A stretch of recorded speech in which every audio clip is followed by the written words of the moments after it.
My name is Sri Solihat Nurhayati.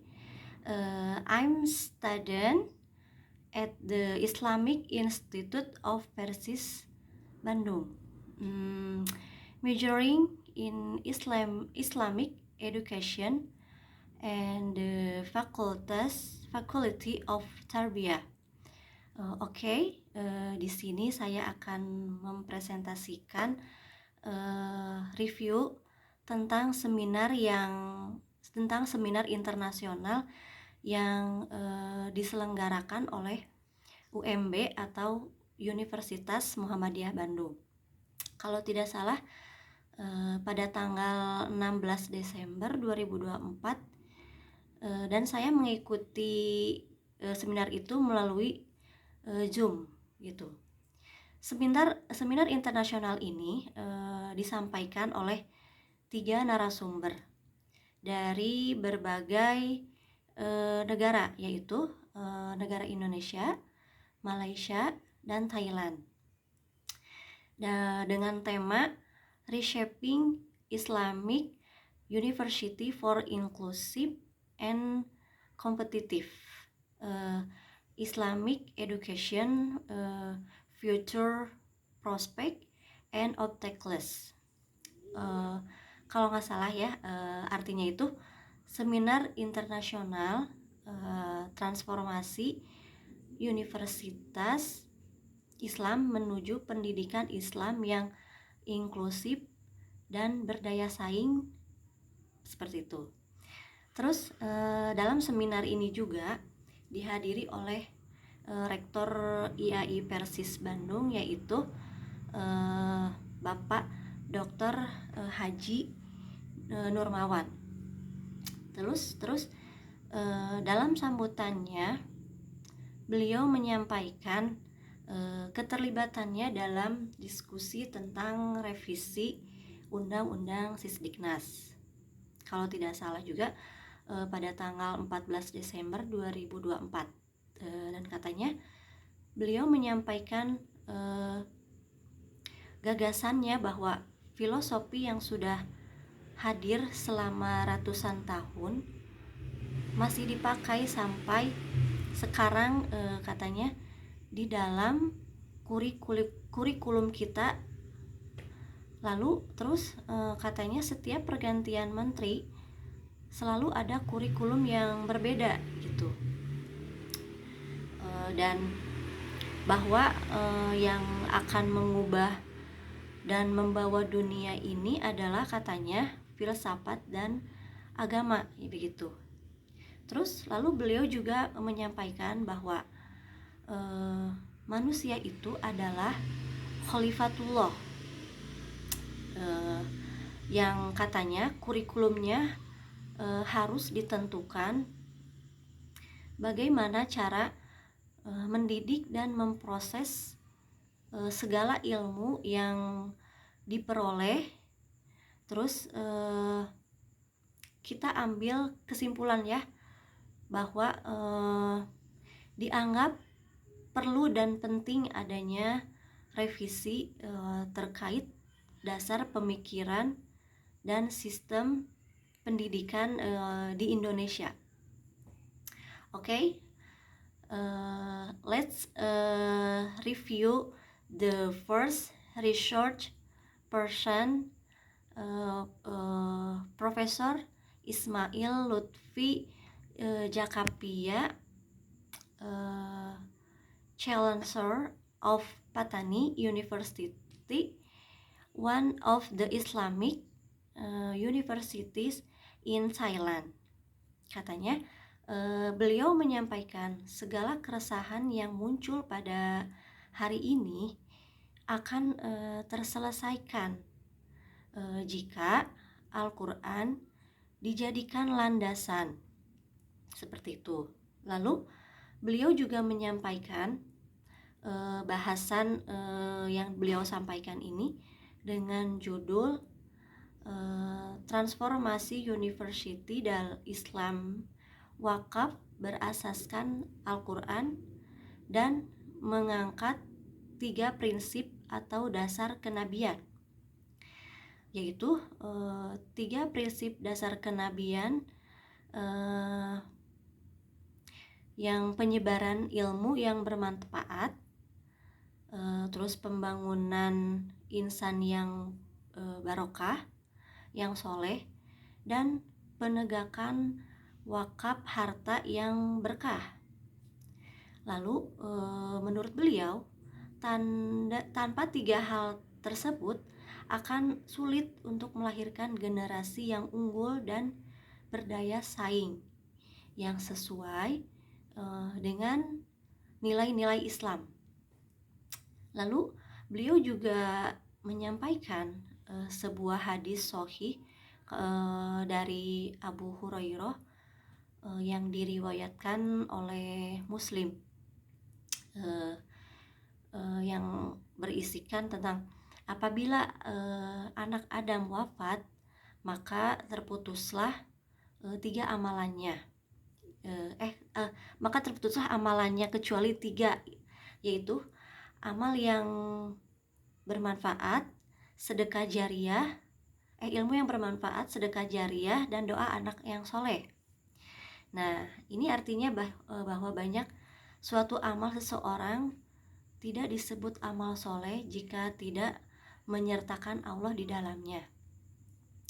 Dan jika tidak ada generasi yang soleh yang memimpin sebuah negara, maka mustahil negara itu bisa maju gitu. Lalu menurut beliau juga setiap universitas harus membina 3 hal tersebut dengan maksimal katanya. Nah, yaitu bahwa mahasiswa itu harus dibina menjadi generasi yang soleh, yang tafakuh fidin, melalui ilmu yang bermanfaat dan bersumber dari Al-Quran dan As-Sunnah. Lalu setelah 3 hal tersebut, baru tahap selanjutnya adalah cara mengimplementasikan melalui sarana, yaitu melalui mendidik dan mengamalkan Al-Quran dan juga Al-Sunnah. Lalu beliau juga memaparkan 3 poin utama pengajaran yang terdapat dalam Al-Quran sebagai landasan yang kuat, yaitu al-ilmu billah, al-ilmu bidinillah, dan al-ilmu biholikillah, yaitu sejatinya dasar ilmu wahyu perlu diperkuat dalam upaya memperkuat ilmu yang lainnya juga gitu. Maka perlu menghidupkan kembali keinginan dan semangat untuk memperdalam ilmu wahyu dalam realitas kehidupan. Oke, lalu selanjutnya kita review narasumber yang kedua, yaitu dari Profesor Muhammad Rusdan Jailani. Beliau adalah wakil rektor dari Universitas Sains Islam Malaysia. The second research person highlighted 3 components that will be discussed further in his presentation. And 1, understand the nature of Islamic University and philosophy of Islamic education.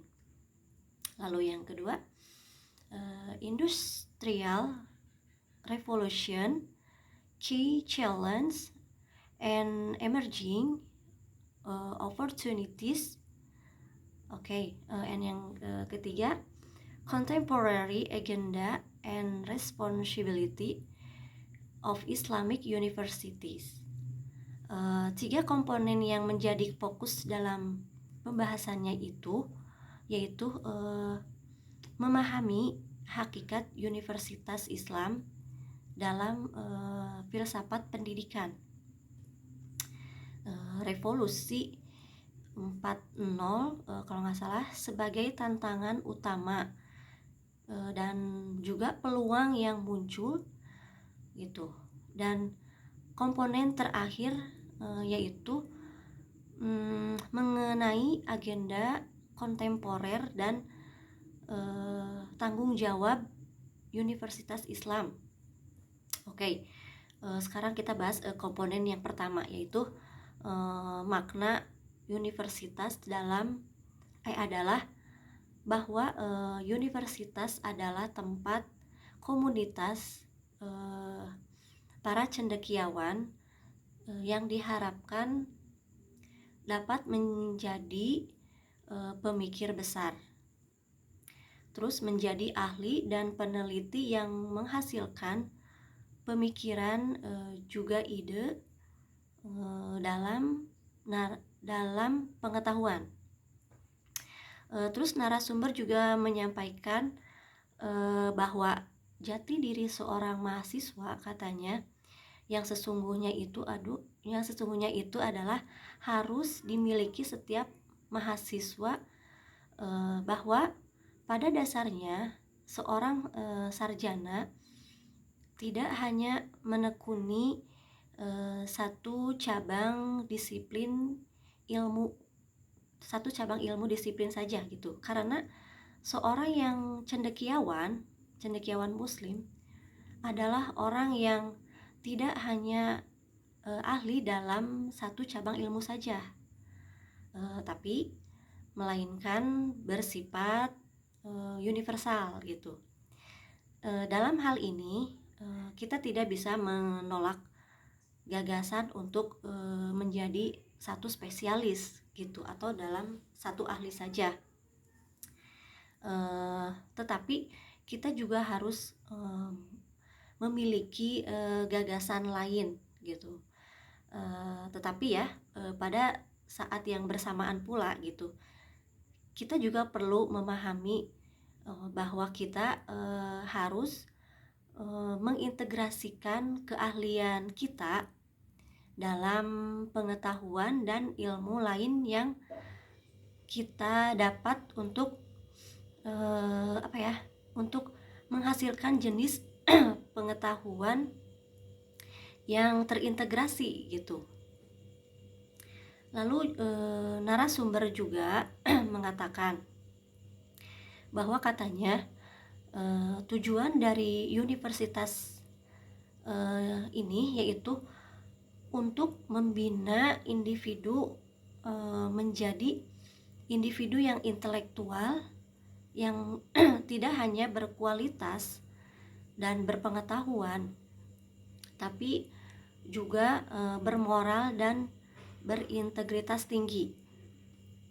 Lalu beliau menyampaikan tentang filsafat pendidikan, kalau tidak salah ya, beliau kutip dari Profesor Hasan Langgulung pada tahun 1997, dan dapat kita simpulkan bahwa katanya perguruan tinggi perlu memahami prinsip agama yang tidak dapat dirubah sampai kapanpun begitu, dan akan selalu teguh karena hal tersebut, prinsip ini menjadi pedoman atau panduan utama bagi kita gitu dalam merancang kurikulum. Lalu pendidikan Universitas Islam katanya harus didasarkan pada pandangan dunia, karena pendirian Universitas Islam ini dimaksudkan untuk menghidupkan kembali dan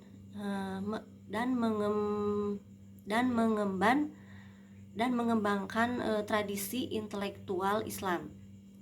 Lalu Selanjutnya, pemaparan komponen kedua tentang permasalahan dan tantangan umat manusia pada era industri 4.0 gitu.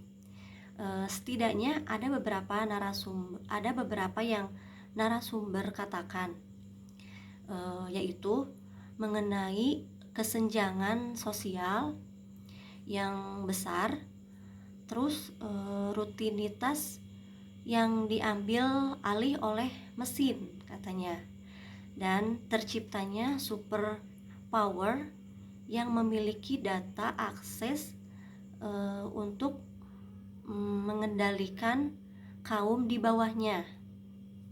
Terus hilangnya makna kehidupan yang sesungguhnya, sampai pada akhirnya menganggap bahwa katanya manusia itu tidak butuh Tuhan gitu, dan kehilangan privasi dan identitasnya sebagai manusia gitu, identitas kemanusiaannya. Lalu selanjutnya pembahasan mengenai solusi apa yang bisa dilakukan pada intinya. Prinsip dalam pendidikan bersifat tetap dan tidak berubah, karena manusia dulu dan manusia sekarang yang akan maupun yang akan datang adalah sama hakikatnya gitu, sebagai makhluk jasmani dan makhluk rohani gitu. Terus ilmu yang ada secara sempurna itu tentang Allah harus diketahui manusia melalui pendidikan yang benar. Okay? And the last research person and representative from Indonesia, namely Dr. Aceh Somantri, as a representative of Muhammadiyah University of Bandung. Beliau menyampaikan mengenai pembahasan pendidikan Islam. Beliau mengatakan katanya ada 3 hal mengenai mengapa perlu adanya perubahan. Mengapa adanya perlu perubahan katanya. Pertama, Islam itu cenderung relatif. Terus yang kedua, ada pengambil alihan oleh Eropa Barat. Ya meskipun walaupun kita juga tidak mau gitu, dan tidak ingin bersaing juga dengan mereka dalam hal pengembangan atau pengetahuan gitu. Terus yang ketiga, kalau tidak salah, terkait inisiatif yang masih relatif tertutup katanya, karena adanya sekat-sekat. Yang dimaksud sekat-sekat ini adalah adanya batasan mengenai posisi antara laki-laki dan perempuan muslim gitu pada umumnya. Jadi melalui pendidikan Islam ini mencoba untuk membangun inklusivitas. Kemudian ada peluang dan tantangan yang akan dihadapi, yaitu kalau nggak salah pengaruh teknologi yang terkadang kita tidak bisa menilai atau menyimpulkan secara langsung gitu, termasuk dunia pendidikan Islam ke depannya. Lalu selanjutnya narasumber juga memaparkan definisi tentang pendidikan dan belajar. Keduanya beriringan dan tidak terpisahkan.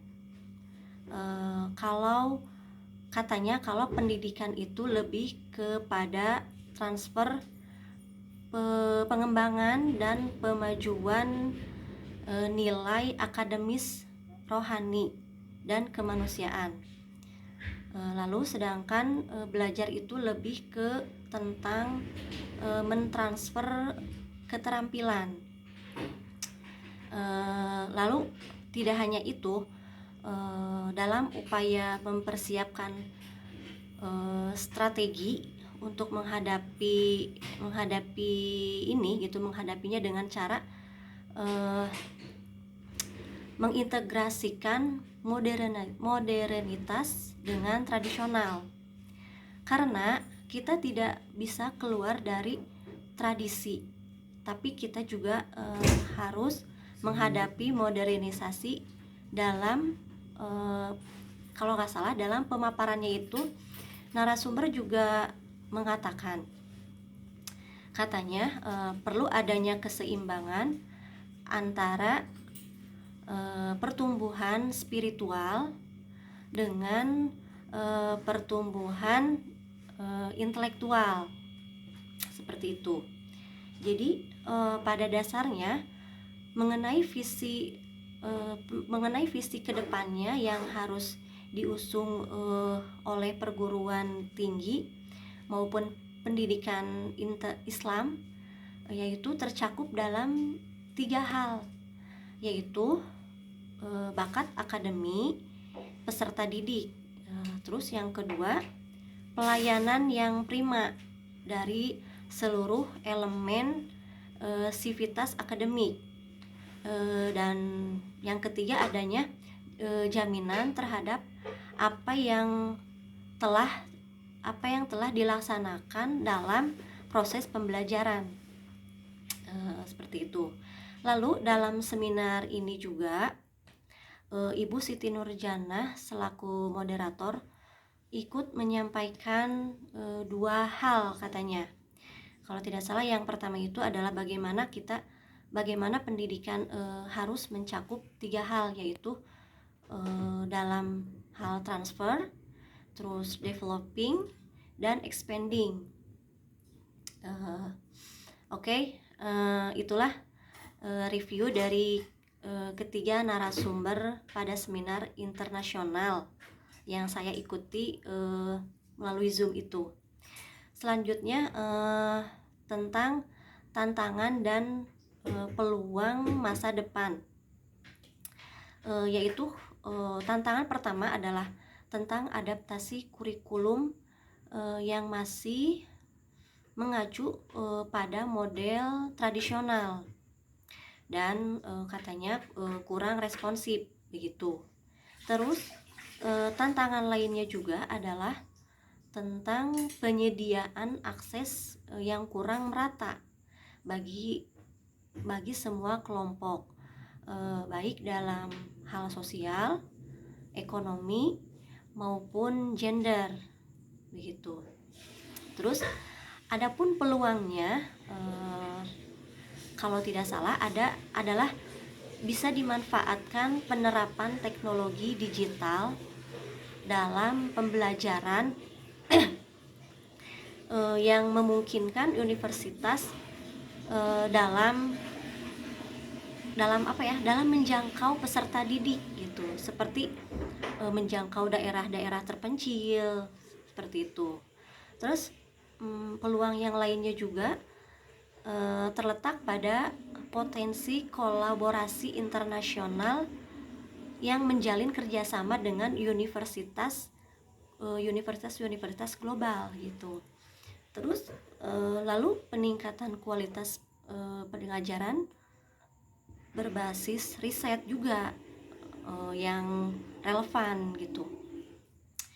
Dan keseluruhan masa depan transformasi Universitas Islam sangat bergantung pada sejauh mana pendidikan tersebut bisa mengatasi tantangan-tantangan tersebut, dan juga bisa memanfaatkan peluang-peluang juga gitu untuk meningkatkan kualitas pendidikan.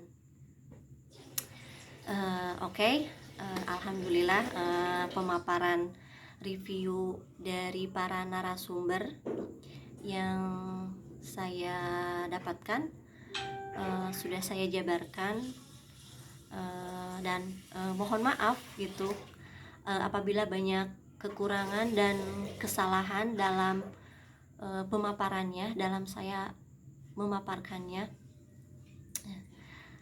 Dan baik, saya akan menyimpulkan dari semua narasumber yang saya simpulkan bahwa yang pertama, bahwa manusia setelah meninggal itu hanya akan meninggalkan 3 amalan, dan 3 amalan itu saling berkaitan, yaitu pertama, ilmu yang bermanfaat yang akan melahirkan generasi yang soleh, begitu. Terus yang kedua itu sedekah jariah atau harta yang dipergunakan di jalan Allah. Lalu pengertian universitas yang menjadi komunitas para cendekiawan yang melahirkan seseorang yang tidak hanya ahli dalam satu bidang ilmu saja, tetapi dia juga harus bisa mampu dalam berbagai bidang ilmu, begitu. Serta tidak hanya melahirkan seorang yang berkualitas dan yang berpengetahuan saja gitu, tetapi juga melahirkan seseorang atau mahasiswa yang bermoral dan berintegritas tinggi. Dan dengan kemajuan teknologi, mahasiswa harus dapat mengembangkan diri dan berjalan beriringan dengan kemajuan kecanggihan teknologi zaman, begitu. Lalu ada juga definisi pendidikan dan belajar, yang keduanya itu saling beriringan dan tidak terpisahkan dalam transfer pengembangan dan kemajuan dalam keterampilan juga, begitu. Terus juga perlu adanya keseimbangan antara pertumbuhan spiritual dan juga pertumbuhan intelektual, begitu. Karena untuk menciptakan universitas Islam menuju pendidikan yang inklusif dan berdaya saing, begitu. Jadi oke. Sekian presentasi yang dapat saya sampaikan atau yang dapat saya paparkan, dan mohon maaf dengan banyak kekurangan dan kesalahan yang saya paparkan ini. Saya ucapkan mohon maaf, dan mohon untuk sarannya untuk perbaikan dari presentasi yang saya sampaikan ini. And thank you for watching, and assalamualaikum warahmatullahi wabarakatuh. Terima kasih.